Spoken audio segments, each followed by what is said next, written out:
Hello everyone on YouTube. Well, I'm just going to share with you a speech that I typed out to share with my school. So, the title is Stop Bullying, and I'm doing this for Bullying Awareness Month. Okay, here it goes. Students of Yucatan High School, today I would like to bring to your attention the topic of bullying. I do understand that this topic has been brought to your attention many times, but today I will share a story of one girl who has been bullied since her 6th grade year at Yucatan Middle School. Keep in mind this story is true. She was one of the sweetest girls in school who would always wear a smile on her face, but no one ever knew that behind those smiles were tears. She always held them back so no one knew she was hurting on the inside. You may be wondering why she was hurting, and to answer your question, it was because she was being harassed by people at school. She was not only bullied at school, but she was even bullied online. One day, she had enough of it and she took her first cut. When people found out, they called her crazy. She swore that she would never cut again, and she didn't for the rest of her 6th grade year. Over the summer, she was bullied. She began to think that the whole world was against her. By the time her 7th grade year began, she was wearing all black every day. She would never smile. She would never even laugh. The bullying got so much worse that year. People would tell her that the world would be better off without her. People called her a devil worshiper because of all the black she wore. She lost so many friends and felt alone. One day she was online talking to one of her friends when someone messaged her and told her she meant nothing to anyone. They said everyone hates her. She cried for hours and the phone rang. She had no idea who it was. She answered as soon as she said hello.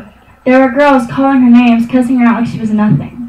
She hung up, and when she did, the first thing she had done was grab a knife and she began to cut again. The next day, she tried everything to hide the marks, but one of her friends knew something was wrong. She pulled her sleeves up and gasped. She told her that she doesn't need to do that to herself, but she refused to listen. The girl told her friend that she doesn't understand. She said she could never understand. She said no one will. Her friend begged her to just listen to her, but she walked away. She didn't want to listen.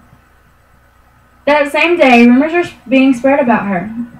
In one of her classes, someone passed her a horrible note. She ran out of the classroom and went into the girls' restroom and cried.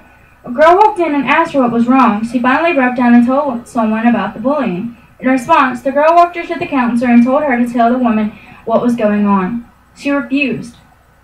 She was scared that if she told the woman, she would call her parents, and she didn't want them involved because she was so sure she could solve the problem herself. The girl that had walked her to the counselor told the woman. She then asked to see if there are any marks. The counselor checked her arms first and saw the cuts, and the girl had begged her not to tell her parents. But the woman replied to her, saying she was required to do so. When she called her parents, they were overwhelmed with sorrow. They blamed themselves when it didn't have anything to do with them. When she came home that day, her parents greeted her at the door and talked to her and asked what was going on. She didn't trust them enough to tell them, but they insisted, so she finally broke down and told them what was going on. They called the school and told the principal. The next day, the girl was called into the office to write down on a piece of paper what was going on. Later that day, one of her bullies were called into the office to speak with one of the assistant principals about the constant harassment. The bully was punished and sent to alternative school. When one of the bully's friends found out that the girl had snitched on her, she went up to her and told her that she was going to kill her. After that, she never told another person about the bullying that kept going on. During her 8th grade year, the verbal and cyberbullying became physical. She was pushed into lockers, hit, kicked, and even spit on.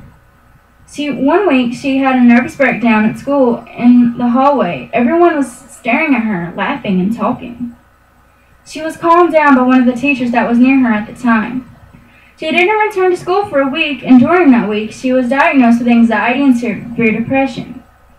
When she returned to school, people were coming up to her calling her crazy. She couldn't take the pain anymore. That night, she came home. She waited for everyone to go to bed and fall asleep, and when they did, she went into the kitchen and overdosed on every pill she could find. The next morning, her mother came into the room, trying to wake her up for school. The girl wouldn't wake up. Her mother thought she was faking, but soon realized she wasn't. She called the ambulance and she was transported to Children's Hospital. The doctors told her parents that there was a chance that she wouldn't make it. Her parents' heart broke at the sound of the news. 2 days later, she woke up, and there by her side was her family. When they saw her eyes open, their eyes filled with tears of relief and joy. Her family hugged her and told her how worried they were about her and how much they loved her. She smiled. When she returned to school, the bullying continued. She was still depressed, but she made it through her 8th grade year. Over the summer of 2012, she slowly recovered. The bullying stopped, but only until her freshman year of high school. Her year started off great, but only went down in ruins. One of the girls that had bullied her for the past 2 years began to bully her again. She was starting more rumors about her, and it tore the girl apart. She went back into the state of wearing a lot of black and never smiling. Her parents began to worry about her again, thinking that the cutting would begin again. It never did, because before the bullying got any worse, she told one of her assistant principals actions were made, and since then that one girl hasn't bothered her. But there are many others that do. If you are a victim of being bullied, tell someone. If you are a bystander of bullying, do something. Don't just walk away like it was nothing. Stick up for the victim.